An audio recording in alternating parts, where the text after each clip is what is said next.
അസ്സലാമലൈക്കും. നസീമ കിച്ചണിലേക്ക് സ്വാഗതം. ഇന്ന് ഞാനൊരു പപ്പട വട ഉണ്ടാക്കാനാണ് വന്നിരിക്കുന്നത്. പപ്പടം വെച്ച് നമുക്കൊരു പപ്പട വട ഉണ്ടാക്കാം. എങ്ങനെയാണ് പപ്പട വട ഉണ്ടാക്കുന്നതെന്നൊന്ന് കണ്ടു നോക്കിയാലോ. അതിന് ഞാൻ 1 കപ്പ് പച്ചരി എടുത്തിട്ടുണ്ട്. 1 മണിക്കൂർ കുതിർത്തി വെച്ചതാണ്.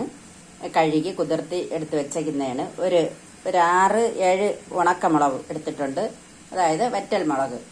അത് 6-7 വരെ ഉണ്ട്. അത് എരിവൊക്കെ നിങ്ങളെ ഇഷ്ടത്തിനനുസരിച്ച് ചേർക്കണം. അത് നമുക്കൊന്ന് മിക്സിയുടെ ജാറിലേക്ക് ഇട്ട് കൊടുക്കാം.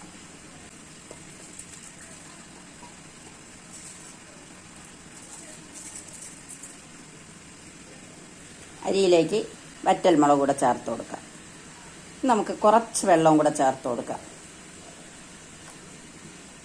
ഇനി ഒന്ന് നല്ല രീതിയിലൊന്ന് അടിച്ചെടുത്തിട്ട് വരാം. അരച്ചെടുത്തിട്ടുണ്ട്. നല്ല ഫൈനായിട്ട് അരച്ചെടുത്തിട്ടുണ്ട്. നമുക്കൊരു പാത്രത്തിലേക്ക് മാറ്റി കൊടുക്കാം. 1 ടീസ്പൂൺ ജീരകം ഇട്ട് കൊടുക്കാം. നമുക്കിതിൽ 1 ടീസ്പൂൺ കറുത്ത എള്ള് ഇട്ട് കൊടുക്കാം. ആവശ്യത്തിന് ഉപ്പ് ചേർത്ത് കൊടുക്കാം. നമുക്ക് കായം കൂടെ ചേർത്ത് കൊടുക്കാം. കായപ്പൊടി.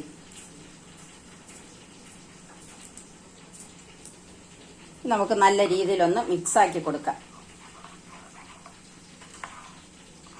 കുറച്ച് വെള്ളവും കൂടെ ചേർക്കാനുണ്ട്.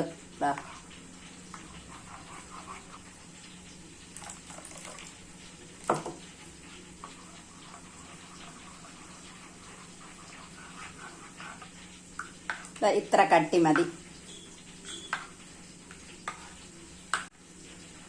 ഈ കട്ടി മതി. ഇതിന് പപ്പട ബോളിയെന്നും പറയും, പപ്പട വടയെന്നും പറയും. ഇത്രയും മതി കട്ടി. ഉണ്ടോ?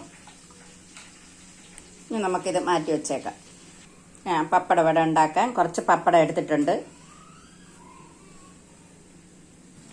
ഒരു ഫ്രൈ പാൻ അടുപ്പിൽ വെച്ച് കൊടുത്തിട്ടുണ്ട്. ഞാൻ കുറച്ച് വെളിച്ചെണ്ണ ഒഴിച്ചു കൊടുക്കാം. നമുക്ക് പപ്പടം കുത്തി വെച്ച് പപ്പടത്തിൽ ഒരു ചെറിയ ഹോൾസ് ഇട്ട് കൊടുക്കണം. ഇങ്ങനെ പൊള്ളി വരാതിരിക്കാൻ വേണ്ടിയാണ്. ഇതുപോലെ ഇട്ട് കൊടുക്കണം ഹോൾസ്. നമുക്ക് ഈ കലക്കി വെച്ചിരിക്കുന്ന മാവിൽ പപ്പടം എടുത്ത് മുക്കി അതിലേക്ക് ഇട്ട് കൊടുക്കാം. എണ്ണയിൽ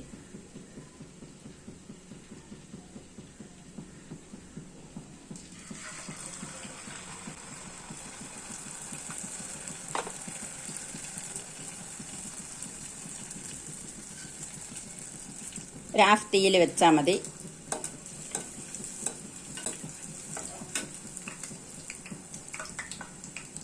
നമുക്കൊന്ന് തിരിച്ചിട്ട് കൊടുക്കാം.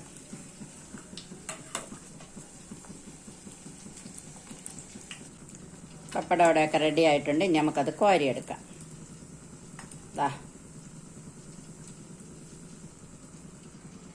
അടുത്തതൂടെ നമുക്ക് ഇട്ട് കൊടുക്കാം. നമുക്കൊന്ന് തിരിച്ചിട്ട് കൊടുക്കാം. നമുക്കിനി ഇതുകൂടെ കോരിയെടുക്കാം. ബാക്കിയൊക്കെ ഒന്ന് ഇതുപോലെ ഒന്ന് പൊരിച്ചെടുക്കാം. പപ്പട അവിടെ എല്ലാം റെഡി ആയിട്ടുണ്ട്. ഇനി നമുക്കൊരു പ്ലേറ്റിലേക്ക് മാറ്റാം. പപ്പട അവിടെ എല്ലാം റെഡി ആയിട്ടുണ്ട്. സൂപ്പർ ടേസ്റ്റാണ്. എല്ലാവരും ഇതുപോലെ ഒന്ന് ഉണ്ടാക്കി നോക്കണം. വീഡിയോ ഇഷ്ടപ്പെട്ടാൽ ഒന്ന് ലൈക്ക് ചെയ്യാനും ഷെയർ ചെയ്യാനും സബ്സ്ക്രൈബ് ചെയ്യാനും കമൻറ്റ് ചെയ്യാനും മറക്കരുത്. Thank you. നമുക്കിതാ ഉണ്ടോ പൊരിപൊരായിരിക്കുന്നുണ്ടോ?